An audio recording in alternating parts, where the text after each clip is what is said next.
चलिए नाउ बात करते हैं about alternate dispute resolution mechanism. अच्छा, as we all know that India में जो जुडिशियल सिस्टम का सबसे बड़ा प्रॉब्लम है वो ये है कि हमारे यहाँ पर कोर्ट्स आर ओवरबर्डन। आप सुप्रीम कोर्ट की बात करें, हाई कोर्ट की बात करें, which is why need was felt that there has to be some alternate method by which these disputes or long drawn disputes could be resolved. And इस तरीके से भारत में आर्बिट्रेशन एंड कंसिलिएशन एक्ट आया 1996 में।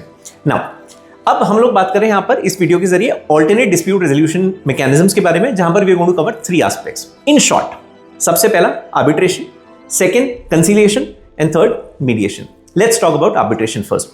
What do you mean by the word arbitration?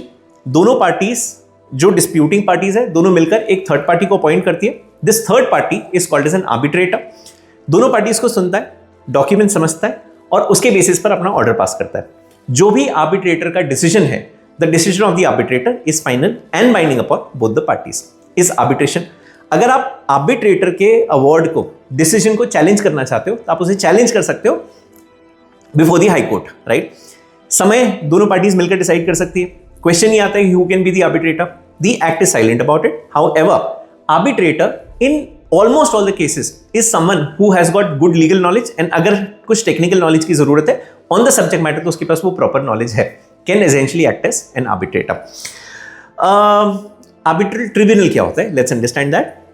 So बहुत बार ऐसा होता है कि दोनों पार्टीज मिलकर एक आर्बिट्रेटर पर कंसेंट ही नहीं कर पाती। क्यों नहीं कर पाती? सपोज आपके और मेरे बीच में कोई डिस्प्यूट है, मैंने प्रपोज किया कि साहब x should be the arbitrator. आपको ऐसा लग रहा है यार इसने अगर प्रपोज किया है तो हो सकता है इसकी जान पहचान वाला हो, तो हो सकता है डिसीजन इसके फेवर में दे दे। तो लॉट ऑफ टाइम्स दोनों पार्टीज एक पर्टिकुलर आर्बिट्रेटर को लेकर अग्री नहीं कर पाती, which is why arbitral tribunal का फंडा है। उसमें क्या होता है, मैं एक डिस्प्यूटिंग पार्टी, मैं एक आर्बिट्रेटर का नाम प्रपोज करूंगा, आप एक डिस्प्यूटिंग पार्टी है, आप एक आर्बिट्रेटर का नाम प्रपोज करेंगे। ये दोनों आर्बिट्रेटर्स मिलकर, दोनों पार्टीज नहीं, दोनों आर्बिट्रेटर्स मिलकर एक तीसरा नया आर्बिट्रेटर अपॉइंट करते हैं एंड द थर्ड आर्बिट्रेटर और the third party is called as an umpire. और ये तीनों मिलकर they form an arbitral tribunal. Now इस केस में बाय मेजॉरिटी जो भी 3 में से 2 आर्बिट्रेटर्स का जजमेंट होता है that is final and binding upon both the parties. किस तरीके से आर्बिट्रेटर का अपॉइंटमेंट हो सकता है?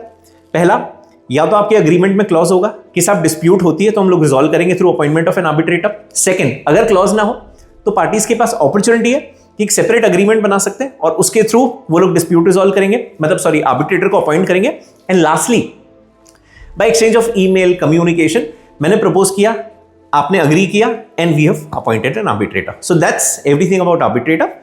About mediation and conciliation we are going to talk in the next video. Keep scrolling.